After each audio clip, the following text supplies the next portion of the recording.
अमृत की खान शीस दिए गुर मिल जाए तो भी सस्ता मान। गुरु केवल मंत्र नहीं देता, मंत्र में ताकत भी तो देता है ना। राम राम सब कोई कहे, ठग ठाकुर चोर, बिना प्रेम रीजे नहीं तुलसी नंद किशोर। जब तक उसके अंदर ताकत नहीं है तो वो काम नहीं करेगा। इसलिए महापुरुष जो होते हैं, गुरु लोग जो होते हैं, उस मंत्र में ताकत भी देते हैं। भले हमको पता है किताबों में लिखा तो क्या हो गया, लेकिन उसमें ताकत नहीं होगी ना, उतनी बोलने से ताकत नहीं आएगी। ताकत भर के जब जब महापुरुष देते हैं, फिर वो मंत्र जो काम करता है वो भगवान तक ले जाता है। अच्छा देखो, बंदूक की गोली होती है ना, तो उसको एक बच्चा हाथ में पकड़ करके मारेगा, कितनी चोट आएगी? कुछ भी नहीं। उसी बंदूक की गोली को नौजवान लड़का हाथ में पकड़ करके मारेगा तो थोड़ी ज्यादा चोट आ जाएगी। अब उसी गोली को बंदूक में डाल करके मारो फिर किसी को, फिर वो मर जाएगा।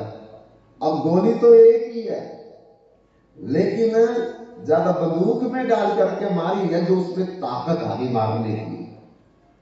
ऐसे ही मंत्र राम ही है, लेकिन जब खुद लेंगे और उसकी ताकत अपने बल जैसी होगी। जिस समय गुरु जी देंगे तो उसमें ताकत जो ब्रह्मांड की ताकत भर देंगे। और जब राम राम बोलेंगे, हरे कृष्ण कृष्ण कृष्ण बोलेंगे, हरि राम राम राम बोलेंगे, तो ब्रह्मांड को बधीर्ण करने की ताकत आ जाएगी और भगवान तक ले जाएगा वो मंत्र। एक गुरु जी की जरूरत है। इसलिए बंधुओं, ध्रुव को नारद जी ने कहा कि तुम वट वृक्ष के नीचे बैठ करके ये जो मैंने द्वादश अक्षर मंत्र दिया है, इसका निष्ठा से, विश्वास से, भक्ति से, प्रेम से, श्रद्धा से करेगा तो भगवान की तुम्हें निश्चित प्राप्ति हो जाएगी। ध्रुव के मन में बात बैठी। बंधुओं, चला गया वृंदावन, मध्य प्रदेश से वृंदावन गया, क्योंकि उस समय राजा उत्तानपाद की राजधानी मध्य प्रदेश कानपुर में थी और कानपुर से पैदल चल करके वो वृंदावन चला गया और जाकर के मधुबन में पहुंचा।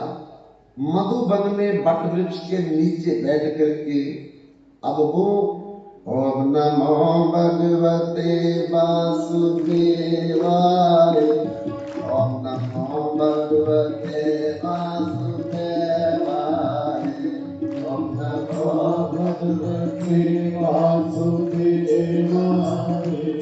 ओम नमो भगवते वासुदेवाय, ओम नमो भगवते वासुदेवाय, ओम नमो भगवते वासुदेवाय, ओम नमो भगवते वासुदेवाय,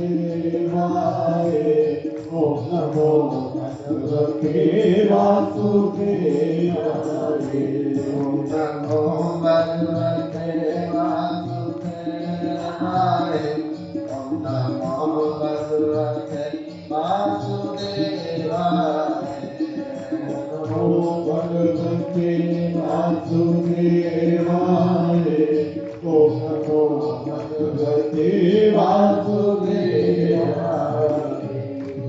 ध्रुव जी कीर्तन करने लगे, ताली बजा करके इसी मंत्र का। फिर धीरे धीरे उनकी आंखें बंद होने लगी, क्योंकि सतयुग है तो सतयुग का धर्म है ध्यान, त्रेता युग का धर्म है यज्ञ, द्वापर युग का धर्म है अर्चन और कलयुग केवल नाम आधारा, सुमर सुमर नर उत्तर के पारा। कलयुग में केवल कीर्तन। कीर्तन का मतलब होता है भगवान की कथा, सत्संग और नाम का कीर्तन जो करना। ये तीनों बीच में आएंगे कीर्तन में। इसलिए यही कली काल में साधन दूजा, योग यज्ञ यप तप व्रत मख पूजा, ये कोई नहीं चलेगा इसमें। इतनी चीजें नहीं चलेगी कल में। क्या चलेगा? राम ही सुमरो, गाओ राम ही, सतत सुनो राम गुण ग्राम ही। रामायण में लिखा है कि कथा सुनो भगवान की, जब कीर्तन आ जाए तो ताली बजा करके कीर्तन गाओ। नहीं करना, कुछ नहीं करना। करना तो संसार में पड़ता है।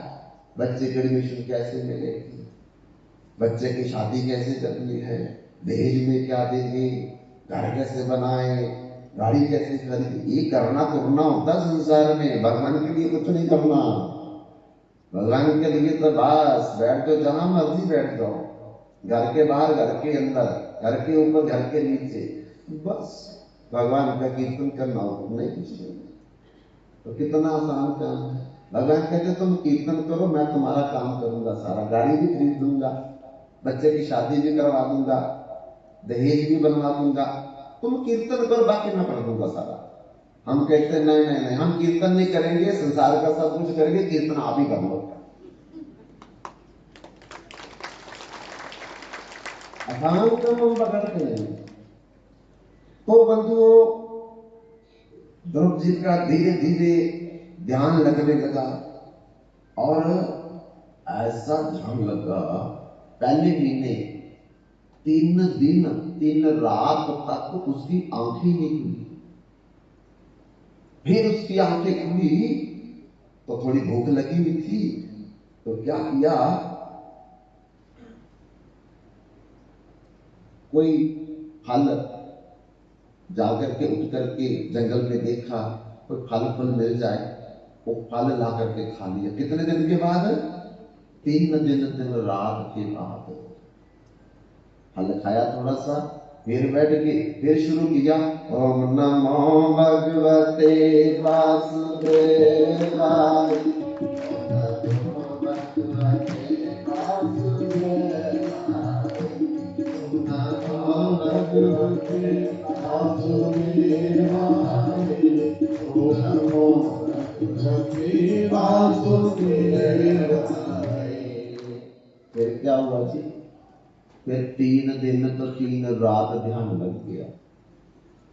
फिर उठे, थोड़ा जंगल में ये कोई फल फूल मिला तो उसको खा लिया। ऐसे पहले महीने 3 दिन 3 रात कुछ नहीं खाना, फिर उसके बाद थोड़ा फल जंगल से ला करके खा देना।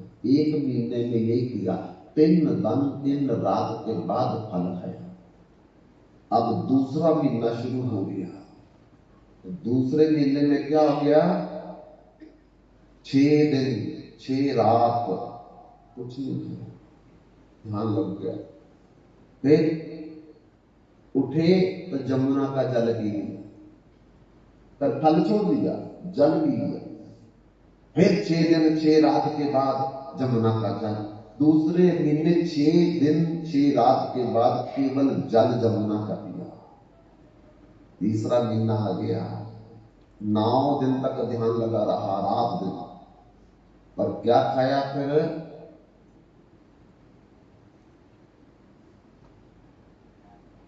कंदमूल, कंद कंद जो होती है जंगल में, वो अंकुर होते हैं, कुंबलियां होती है, वो उतार लेते पेड़ों से तो खा लेते हैं। 9 दिन फिर कुछ नहीं, फिर 9 दिन, फिर 9 दिन कुछ नहीं, फिर 9 दिन, ऐसे तीसरा महीना 9 दिन के बाद कुछ कुंबलियां जिसको कंद कहते खा लेते। फिर चौथा महीना आ गया, चौथा महीना 12 दिन 12 रात तक ध्यान में चलेंगे और उसके बाद मूल जड़ों का, कुछ जड़ वृक्ष की जड़ों, कुछ खाने वाली जड़ें होती हैं, उसको निकाल कर ले आते, खा लेते, 12 दिन कुछ नहीं, ध्यान में पड़े रहते। अब बंधुओं 5वां महीना आया तो जल भी छोड़ दिया, फल भी छोड़ दिया, कंद भी छोड़ दिया, मूल भी छोड़ दिया। अब वायु लेने लगे। 15 दिन के बाद एक बार श्वास लिया, फिर रोक दिया, 15 दिन के बाद एक श्वास फिर रोक दिया। ऐसे फिर एकदम क्या हुआ, अंदर भगवान की मूर्ति प्रकट हो गई। ऐसे आंखें बंद की तो अंदर भगवान की मूर्ति नजर आने लगी। ये देखो ऐसे बंद करेंगे तो स्क्रीन बन जाती है, पर्दा बन जाता है, उसमें भगवान नजर आने लगे। जब भगवान नजर आने लगे तो ध्रुव श्वास लेना भी भूल गया। अब श्वास भी बंद, क्योंकि वो ध्यान चला गया भगवान की तरफ। और भगवान इतने सुंदर हैं, इतने मनमोहन है, इतने आकर्षित है कि ध्रुव को पता ही नहीं रहा कि मैं श्वास भी लेना या नहीं लेना है। बस बिना श्वास से भगवान को देख रहे हैं। अन्न, जल, फल, कंद, मूल, बाजू भी छोड़ दी। जब ध्रुव ने बाजू छोड़ दी तो उसका कनेक्शन है भगवान के साथ अंदर। तो क्या हो गया, भगवान का कनेक्शन ध्रुव के साथ जुड़ गया और ध्रुव का कनेक्शन भगवान के साथ जुड़ गया। तो ध्रुव ने श्वास ले रहे, भगवान ने भी श्वास लेना बंद कर दिया, क्योंकि दोनों का आपस में कनेक्शन जुड़ गया। तो क्या हुआ, अनंत कोटि ब्रह्मांडों के हवा रुक गई, हवा ही रुक गई। भगवान की श्वास रुक गई तो हवा रुक गई अपने आप ही। जब हवा रुक गई तो सबके श्वास बंद हो गए। सब ऋषि मुनि, बृहस्पति, सरस्वती, प्रजापति, ब्रह्मा, इंद्र, कुबेर, जम, सबकी श्वास रुक गई। हाहाकार मच गया, तड़पने लगे सारे, क्या हो गया, क्या हो गया। सब जोर जोर से भगवान को पुकारने लगे और भगवान को पुकारते पुकारते जब भगवान प्रकट हो गए उनके सामने तो बोलने लगे, क्या हुआ। कहते कि सारे ब्रह्मांड की बाजू रुक गई है, पता नहीं किसके कारण। भगवान कहते चिंता मत करो, मेरा एक भक्त है जिसका नाम है ध्रुव, उम्र है उसकी 5 वर्ष की। उसने अन्न, जल, फल, कंद, मूल, बाजू का त्याग करके अब वो हृदय में मेरा दर्शन कर रहा है। उसने श्वास बंद कर दी, मैंने भी श्वास बंद कर दी, इसलिए ये ब्रह्मांड की श्वास रुक गई है। चिंता मत करो, मैं अभी गरुड़ पर विराजमान होकर के उस अपने भक्त के दर्शन करने जा रहा हूं, तो हवा रुक खुल जाएगी। भगवान ने ये भी कहा कि मैं दर्शन देने जा रहा हूं। भगवान ने ये कहा मैं अपने भक्त ध्रुव के दर्शन करने जा रहा हूं। बंधुओं, यही भगवान की ग्रेटनेस है, महानता है, बड़ाई है कि वो अपने से अपने भक्तों को बड़ा मान, और भक्त भगवान का ध्यान लगा करके इतना आनंद लेते हैं कि उनको कुछ करने की जरूरत ही नहीं रहती। ऐसे भगवान शंकर बस नाश्ता किया, पार्वती ने जो बनाया, और अपनी गुफा से निकलते जा करके तो फिर चोटी पर जाकर के थोड़ा कीर्तन शुरू करते।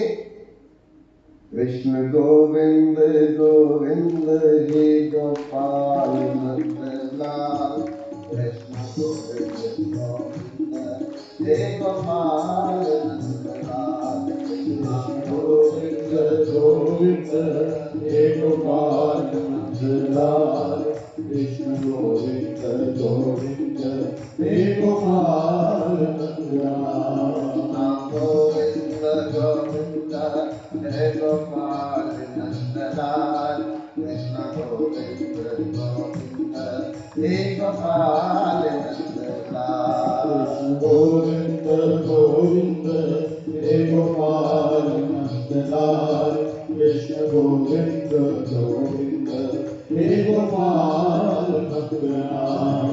गोपाल नंदलाल, हे गोपाल नंदलाल, हे गोपाल नंदलाल, गोपाल नंदलाल, गोपाल नंदलाल। गोपाल नंदलाल, हे गोपाल नंदलाल, हे गोपाल नंदलाल, गोपाल नंदलाल, गोपाल नंदलाल। गोविंद गोविंद गोपाल नंदलाल, गोविंद हे गोपाल नंदलाल। कृष्ण गोविंद गोविंद हे गोपाल नंदलाल, कृष्ण गोविंद गोविंद हे गोपाल नंदलाल। बस भगवान शंकर कीर्तन शुरू करते तो ध्यान में लग जाता, समाधि लग जाती उनकी। और ऐसी समाधि लगती 87,000 वर्ष तक भगवान समाधि में रहे। अब घर का काम कौन करे, घर का गुजारा कैसे चले, ये पार्वती को बड़ी भारी चिंता हो जाती। कभी 2 दिन में समाधि, कभी सुबह से शाम तक खुलती थी, कभी तीसरे दिन खुलती थी, कभी हजारों वर्ष बाद खुलती थी। एक दिन पार्वती भगवान कृष्ण के पास गई और जाकर के शिकायत करने लगी भगवान शंकर की कि देखो मेरा विवाह हुआ इनके साथ, और जब से विवाह हुआ है आज तक मेरे को नई चप्पल नहीं खरीदी। शिकायत कर रही है जाके भगवान कृष्ण से, आज तक मेरे को जो साड़ियां मां ने दी थी पहन पहन करके फट गई है, नई साड़ी लेने की थी। और वो कितना समान होता लेके नहीं थी कभी। तो आप थोड़ा समझाओ, कोई काम करे, जाकर के कीर्तन करते फिर समाधि में चले जाते, घर कैसे चलेगा, गृहस्थ कैसे चलेगा बताओ। भगवान कृष्ण कहते देखो उनको कोई करने दो, वो कुछ नहीं कर सकते हो, अगर करेंगे भी तो उल्टा और नुकसान हो जाएगा। पार्वती कहती आप भी उल्टी पट्टी बढ़ा रहे हो, आप उनको बोलो कोई काम करे, आप भी कहते करने दो, उनको समाधि में जाने दो, तो गृहस्थ कैसे चलेगा, रोटी पानी कैसे चलेगी। अरे बच्चों को कल को गुरुकुल में डालना, कार्तिक है, गणेश है, 2 बच्चे हमारे, हमारा गृहस्थ है, इनको कैसे चलाए हम लोग। बहुत शिकायत, गुस्से में पार्वती 1 दिन 2 दिन 3 दिन, जब भगवान शंकर आए तो उनको भी गुस्से से बोलते कोई काम करो, कोई काम करो, बेले बैठे रहते हो, समाधि में जाकर के भजन करके तो धर्म नहीं चलता, गृहस्थ नहीं चलता, बहुत कुछ बोलते हैं। भगवान शंकर तो बड़े भोले भाले हैं, वो बेचारे चुप रहते थे। तब कहा एक दिन भगवान शंकर ने, चलो ऐसा करते हैं कि मैं भी सोचता हूं कि कोई काम ही कर लेते हैं, और मेरे को तो कोई काम आता नहीं, मैं करूं क्या। बोले चलो मेरे साथ चलो, और भगवान कृष्ण के पास चले गए। जाकर के कहा कि देखो मैं समझाया, इनका मन बन गया, अब ये काम करने को तैयार हो गया, अब कोई काम शुरू करते हैं। तो क्या काम करें। तो भगवान कृष्ण ने कहा भाई देखो मैं तो गवाला हूं, तो गवालों का काम तो खेती बाड़ी होता है, गाय चराना होता है, तो इसलिए ऐसा करते हैं कि मैं और आपके पति देव शंकर जी मिलकर के खेती बाड़ी कर लेते हैं, खेती बाड़ी कर लेते हैं, ठीक है। तो खेती बाड़ी शुरू हो गई। जब खेती बाड़ी शुरू हो गई तो फसल का टाइम आ गया कि क्या क्या लेंगे। तो पार्वती ने समझाया, आप जाके बोलना, कृष्ण बड़े चतुर हैं, इसलिए आप जाके उनको बोलना कि जो खेती का ऊपरला वाला हिस्सा होगा ना वो हमारा होगा, ऊपर वाला हिस्सा हमारा होगा, ठीक है नहीं, बाकी आपका। अपने से तो चलाकी मारी।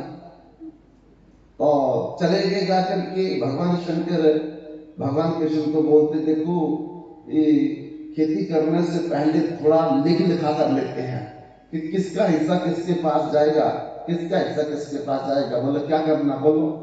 बोले ऊपर वाला हिस्सा जो है वो हम लेंगे, बाकी का हिस्सा आपका। अब कृष्ण तो बड़ी चालाक है, तो क्या किया उन्होंने, उस बार उन्होंने आलू बीज दिए, मूली बीज दी, शकरकंदी बीज दी, जो नीचे जमीन में लगने वाली, जड़ में लगने वाली चीजें वो खेती कर दी सारी। अब जब खेती हो गई तो खेती होने के बाद आलू तो कृष्ण को मिल गए, सलगम तो कृष्ण को मिल गए, मूली कृष्ण को मिल गई, मूंगफली कृष्ण, तो उनको पत्ते पत्ते मिले। अब पत्ते लेकर के घर आ गई। पार्वती कहती क्या लाए हो? बोले ऊपर वाला हिस्सा, आपने बोला था तो मैं वो ले आए। बोले तो बड़ी भारी मुश्किल हो गई, हमसे गलती हो गई। चलो अगला साल आया, अगले साल में फिर क्या हुआ, तो पार्वती को पूछा, बोले शंकर हाँ अब की बार क्या करें? बोले अब की बार नीचे वाला हम लेंगे, नीचे वाला हम लेंगे। जाकर के फिर क्या हो गया कि इस बार देखो जी हम नीचा वाला लेंगे हिस्सा, ऊपर वाला नहीं लेंगे। तो भगवान ने मटर बीज दिए, भिंडियां बीज दी, टमाटर बीज दिए, जो ऊपर लगते नीचे कुछ लगना ही नहीं। खेती हो गई और खेती होने के बाद जो फल लगा भगवान कृष्ण ले गए अपने मथुरा में, और भगवान शंकर जड़े पकड़ करके आ गए। पार्वती ने पूछा क्या लाए इस बार? बोले लाना क्या था, ऊपर वाला वो ले गए, टमाटर लगाए थे, तोरी लगाई थी, बैंगन लगाए, और सब ले गए, नीचे वाली जड़ हमारे पास आई है। बोले ये भी खराबी होगी, इस बार भी हम धोखे में रह गए। तीसरा साल आया, तो तीसरे साल में भगवान शंकर ने पूछा अब क्या करेंगे फैसला? तो पार्वती कहती इस बार बोलो ऊपर वाला भी हमारा, नीचे वाला भी, ऊपर वाला भी हम लेंगे, नीचे वाला भी। जाकर के भगवान कृष्ण से बोल दिया ऊपर वाला भी हमारा, नीचे वाला भी हमारा। तब भगवान ने मक्की बीज दी। अब मक्की तो बीच में लगती है,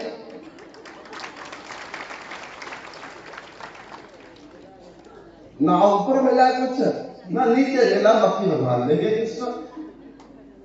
अब ऊपर वाला हिस्सा नीचे वाला हिस्सा लेकर के आए। बोले फल कहाँ है? बोले बीच में जो मक्खियों लेके, ऊपर वाला नीचे वाला मैं गया। फिर भगवान कृष्ण के पास जाकर के पार्वती और शंकर जी की, बोले हर बार तो आप ले, हमको कुछ मिला नहीं। बोले इनको भजन करने दो, ये कुछ नहीं कर सकते।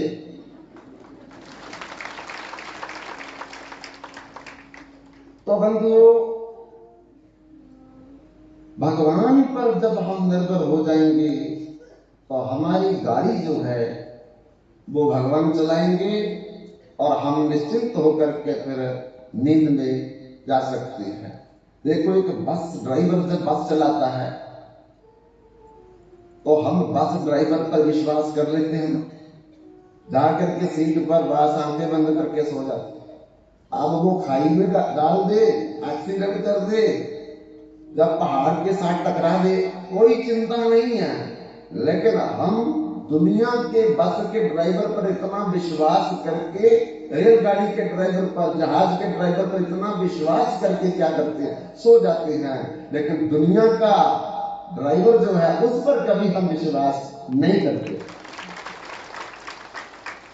आज ध्रुव ने बंधुओं भगवान के लिए अपनी श्वास तक रोक ली।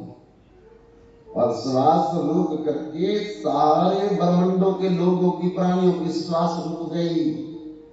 और जब श्वास रुक गई तो फिर जितने भी प्राणी थे वो भगवान के आगे प्रार्थना करने लगे।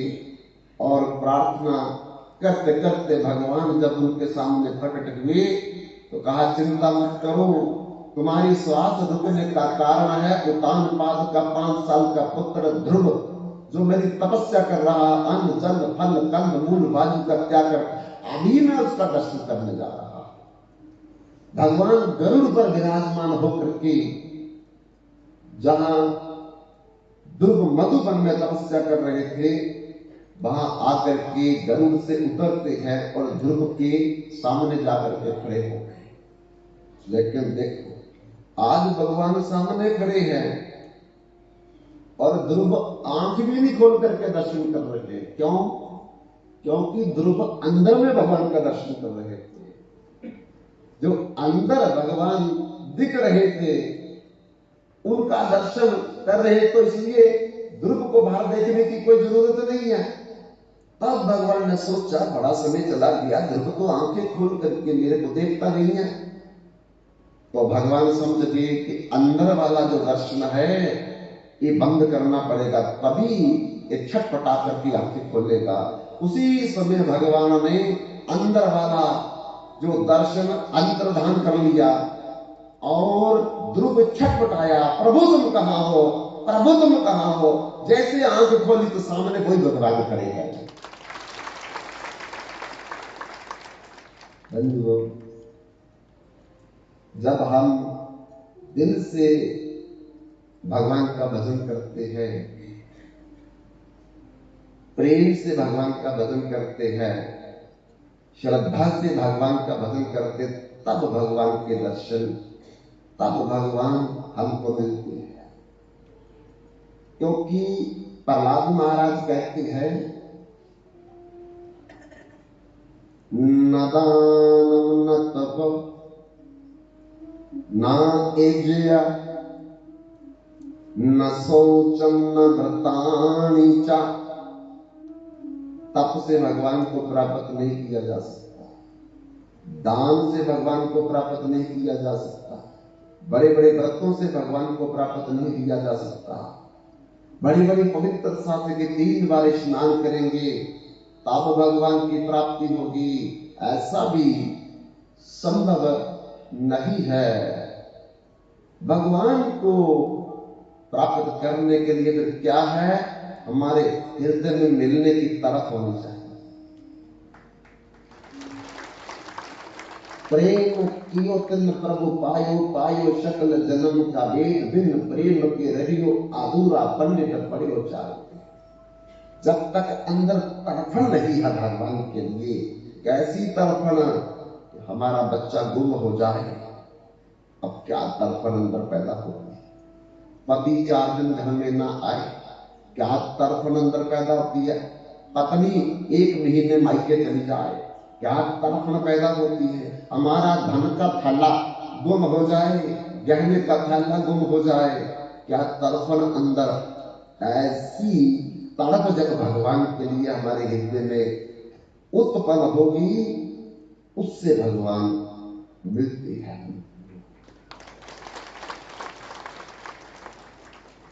ऐसा नहीं कि हम दान करके भगवान को प्राप्त कर लेंगे, ये संभव नहीं है। भगवान को प्राप्त करने के लिए जब तक हमारे हृदय में तड़पन पैदा नहीं होती है, तब तक भगवान को प्राप्त नहीं किया जा सकता है। बंधुओं, एक कर्मा भाई नाम की भगवान जगन्नाथ की भक्त हुई है राजस्थान में। जन्म उसका नगौर जिला गांव कालमा में हुआ था। माता का नाम रत्ना देवी और पिता का नाम जीवन राम।